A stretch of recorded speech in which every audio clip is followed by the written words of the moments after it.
মুখটা তো এরকম একটু বড়, তো তার জন্য এটা থেকে নিতে পারি, জমে থাকলেও নিতে পারবো। পায়ের তলায়ও লাগিয়েছি, একদম পুরো পায়ে।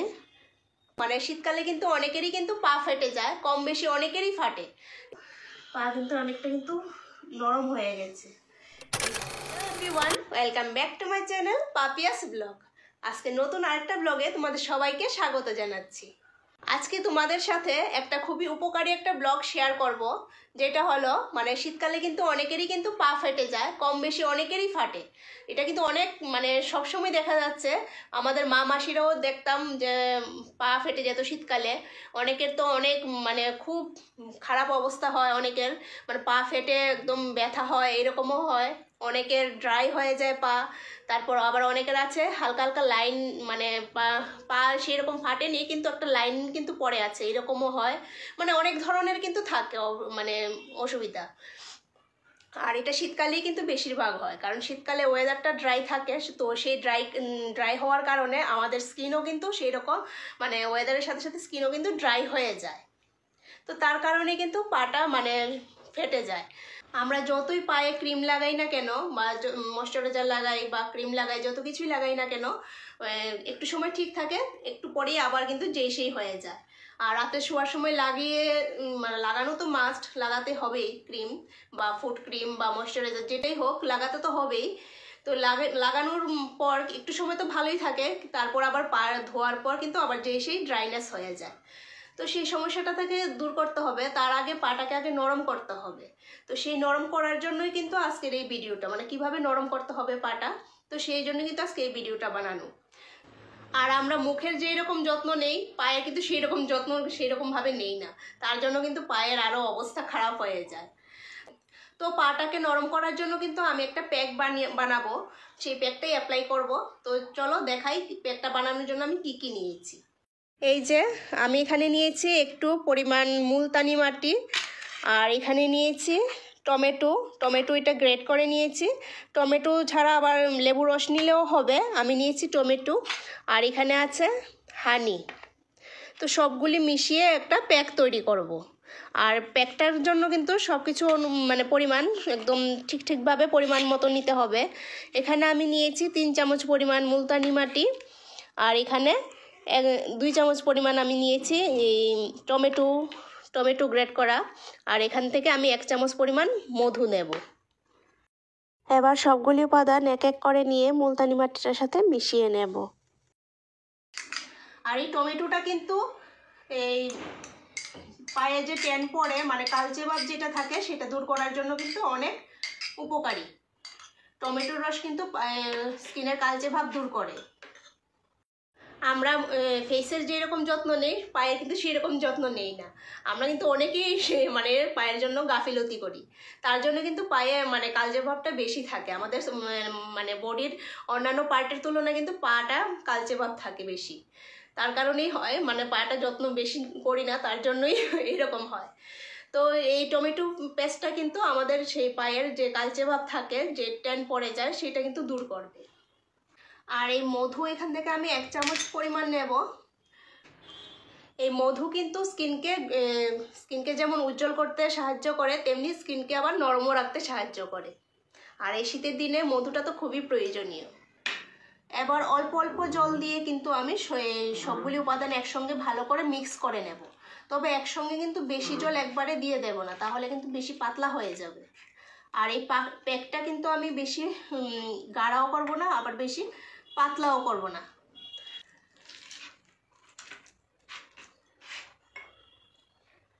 তো দেখতেই পাচ্ছ আমি কিন্তু অল্প অল্প পরিমাণ জল দিয়েই এই প্যাকটা বানাচ্ছি, যাতে বেশি পাতলা না হয়ে যায়, আবার বেশি গাঢ়ও না থাকে, এইরকম ভাবে।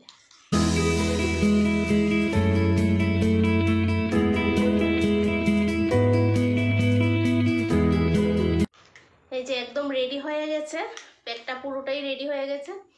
এবার হয়েছে লাগানোর পালা। তো তার আগে আরেকটা জিনিস করতে হবে পাকে। আর এর আগে বলছি, এই মুলতানি মাটিটাই কিন্তু হয়েছে আজকের এই প্যাকের সবচেয়ে মানে খুব কার্যকরী উপাদান, যেটা পাটাকে নরম রাখতে সাহায্য করে। আমরা সবাই জানি মুলতানি মাটি কিন্তু স্কিনকে নরম রাখতে সাহায্য করে। এটা যেমন আমরা ফেসেও অ্যাপ্লাই করতে পারি, ফেসকে অ্যাপ্লাই করার পর ফেস নরম হয়, ফেসের স্কিন নরম হয়, তেমনি কিন্তু আমাদের পায়ের স্কিনও নরম করবে। মানে মুলতানি মাটি স্কিনকে নরম করতে খুবই কার্যকরী।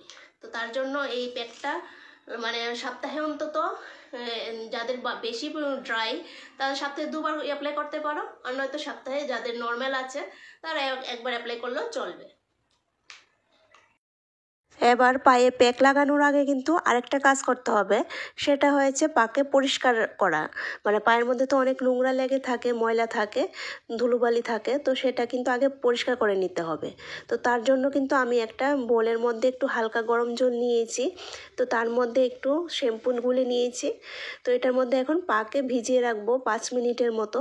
5 মিনিটের মতন ভিজিয়ে রাখলে কি হবে, পায়ের মধ্যে যত নোংরা ময়লা আছে সব কিন্তু নরম হয়ে যাবে। এবার এই স্টোনটার সাহায্যে পায়ের গোড়ালিটা কিন্তু এইভাবে ঘষে নেব। তাতে কি হবে, পায়ের গোড়ালিটা কিন্তু অনেক সময় আমাদের শক্ত থাকে, ড্রাই হয়ে শক্ত হয়ে যায়। তো এইভাবে ঘষলে পায়ের গোড়ালিটা একটু নরম হয়, আর ডেড সেল যত আছে সব কিছু বেরিয়ে যায়।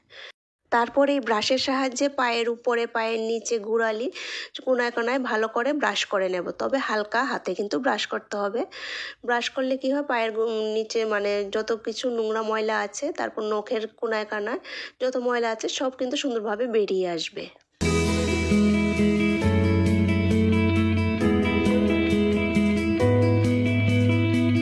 পা ভালো করে পরিষ্কার করার পর আবার কিন্তু পরিষ্কার জল দিয়ে পাটা ভালো করে ধুয়ে নিয়েছি।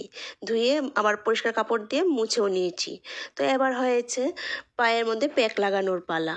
আর পায়ের মধ্যে পায়ের উপর নিচ মানে পায়ের পাতার উপরে, পায়ের পাতার নিচে ভালো করে কিন্তু এইভাবে আমি প্যাকটা লাগিয়ে নেব। আর এই প্যাকটা পায়ের পাতা নিচের দিকে এর জন্যই লাগাচ্ছি, কারণ আমাদের কিন্তু পা ড্রাই হয়ে গোড়ালির দিকেই পা ফাটতে থাকে। তো তার জন্যই পায়ের পাতার উপরে নিচে ভালো করে এই প্যাকটা লাগাবো। তো গাইস, দেখতেই পাচ্ছ আমি পুরো পায়ে কিন্তু ভালো করে লাগিয়ে নিয়েছি, হাফ পোর্শন পর্যন্ত পায়ের তলায়ও লাগিয়েছি, একদম পুরো পায়ে। তো এখন এটা একটু অপেক্ষা করব 10 মিনিটের মতো। 10 মিনিটের মতন এইভাবে রাখবো। 10 মিনিটে যতটুকু ড্রাই হয়, 10 মিনিট থেকে বেশি রাখবো না। 10 মিনিট পর তারপর আবার ধুয়ে নেব। তো ফিরে এসছি আবার 10 মিনিট পরে। 10 মিনিট অপেক্ষা করার পর আমার পায়ের প্যাকটা কিন্তু মোটামুটি ড্রাই হয়ে গেছে। আর তবে কিন্তু 10 থেকে 15 মিনিট প্যাক মানে ইউজ করার পর 10 থেকে 15 মিনিট রাখাই যথেষ্ট, এর থেকে আর বেশি রাখার কোনো প্রয়োজন নেই। তো 10 মিনিট অপেক্ষা করার পর আমি কিন্তু এখন হালকা গরম জল দিয়ে পাটা আবার ধুয়ে নিচ্ছি। একটু ঘষে ঘষে ধুতে হবে, কারণ ড্রাই হয়ে যাওয়ার পর এটা তো একটু চিপকে রয়েছে। তো তাই একটু হালকা গরম জল দিয়ে ভালো করে ধুয়ে নিচ্ছি। তবে অবশ্যই কিন্তু হালকা গরম জল দিয়ে ধুতে হবে, ঠান্ডা জল কিন্তু একদমই ইউজ করা যাবে না।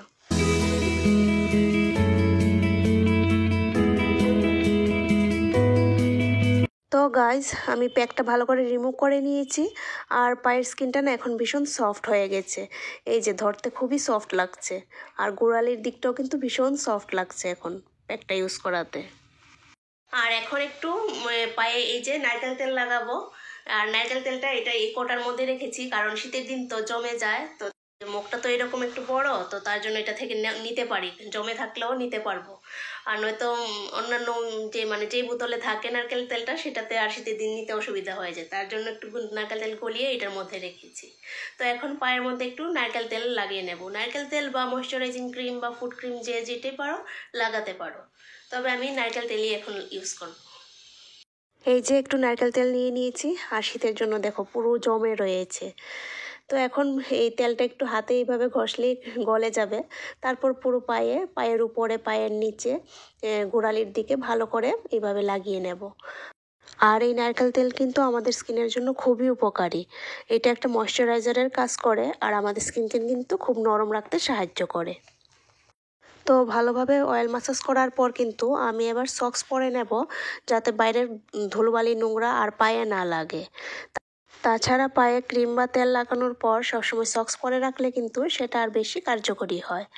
আর রাতে ঘুমানোর সময় অবশ্যই কিন্তু সবসময় তেল বা ক্রিম লাগিয়েই ঘুমানো উচিত। তাতে পায়ের স্কিন নরম থাকবে আর গোড়ালি ফাটার সমস্যা আর দেখা দেবে না। এইভাবে যদি আমরা ডেইলি সপ্তাহে অন্তত একবার করে হলেও এই প্যাকটা লাগাই, তাহলে কিন্তু এই পা ফাটার সমস্যাটা অনেক মানে খুব তাড়াতাড়ি মিটে যাবে। আর যাদের বেশি ফেটে গেছে তারা কিন্তু সপ্তাহে অন্তত 2বার করে লাগাতে হবে। আর এইভাবে যদি আমরা সবসময় পাকে একটু যত্ন করতে পারি তাহলে কিন্তু পায়ের গোড়ালি ফাটার সমস্যা আর দেখা দেবে না, কারণ পা নরম থাকবে, নরম থাকলে তো আর কোনো সময় পা ফাটবে না। তো এইভাবেই কিন্তু রেগুলার যদি আমরা পায়ে প্যাক লাগাই, মানে সপ্তাহে অন্তত একবার করে হলেও যদি প্যাক লাগাই, তাহলে কিন্তু পা ফাটার মানে পায়ের গোড়ালি ফাটার আর সমস্যা দেখা দেবে না। আর যাদের বেশি ফেটে গেছে তাদের কিন্তু সপ্তাহে অন্তত 2বার করে লাগানো উচিত।